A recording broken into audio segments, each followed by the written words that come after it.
एक बार एक जंगल में ऋषि रहते थे। प्रभुदत्त ब्रह्मचारी जी की बाड़ी से कथा है। तो वो पपड़ी पाते थे, जो वृक्ष की छाल की सूखी हुई पपड़ी, क्योंकि उनको ये था कि अगर मैं अच्छा पदार्थ पाऊंगा तो काम पीड़ित करेगा और मैं काम विजयी बन के दिखाऊंगा। तो 12 वर्ष उन्होंने वृक्ष के सूखी छाल की पपड़ी पा करके और कठिन भजन किया। अब तो महातेजस्वी हो गए। एक दिन काम प्रकट हुआ और कहा, क्या तुम समझते हो कि तुमने काम पर विजय प्राप्त कर ली? तो उनका एक काम क्या, हजारों काम पर विजय प्राप्त कर चुका हूं। तो बोले, महाराज अब मैं अपने बाण संधान करता हूं और आप संभालो अपने को। तो उनका, जाओ नहीं तो मैं भस्म कर दूंगा। बोले, हाँ भस्म करने की सामर्थ्य है, लेकिन मैं जा रहा हूं और आज से हमारा बाण चालू आपके ऊपर, अब आप संभालना। इतना कह के चले गए। अब वो ऋषि ये समझ नहीं पाए कि काम कौन से बाणों का संधान करेगा।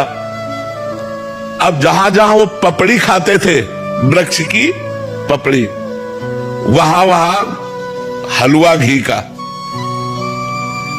ऋषि ने जब देखा कि वृक्षों के जितने वृक्ष उस जंगल में, सब में हलवा लगा हुआ, तो उनका ये मेरे तप से भयभीत होकर वृक्ष हमें लगता है कोई स्वादिष्ट पदार्थ देने लगे। अब वो खाने लगे।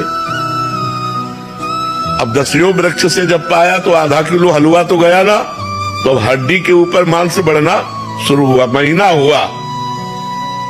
एक दिन छम छम छम छम पायल करती हुई और एक कटोरा लिए हुए, जे ही देखा ऋषि आ रहे तो ऐसे हलवा लगा के भाग। उनका, खड़ी हो जाओ, तुम कौन हो? क्या ये स्वादिष्ट पदार्थ तुम लगाती थी? तो उनका, हाँ महाराज। तो भाग क्यों रहे हो? मैं आपके तप से भयभीत हूं। बोले, नहीं नहीं नहीं, महीनों से इतना स्वादिष्ट पदार्थ पवार, क्योंकि पहले अन्न जाएगा तो बुद्धि बदलेगी ला। तुम इतना स्वादिष्ट पदार्थ पवारे, तुम भयभीत क्यों हो रही हो?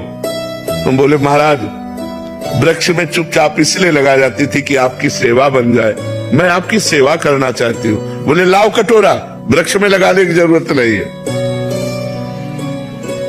अब रोज कटोरा लेके तुम ले आ जाना, मैं इस कुटिया में रहता हूं। कटोरा लेके आने लगी। काम ने चैलेंज किया था, मैं अपना बाण संधान कर रहा हूं, तुम सावधान। फिर एक दिन पूछा, तुम इस जंगल में क्यों रहती हो? तो उनका, मेरी माँ तपस्विनी है तो मैं अपनी माँ के साथ रहती हूँ। तो आखिरकार तुम्हें ब्याह तो करना ही पड़ेगा। ये तो माँ का विषय है, मेरा विषय तो है नहीं, ये तो माँ जाने।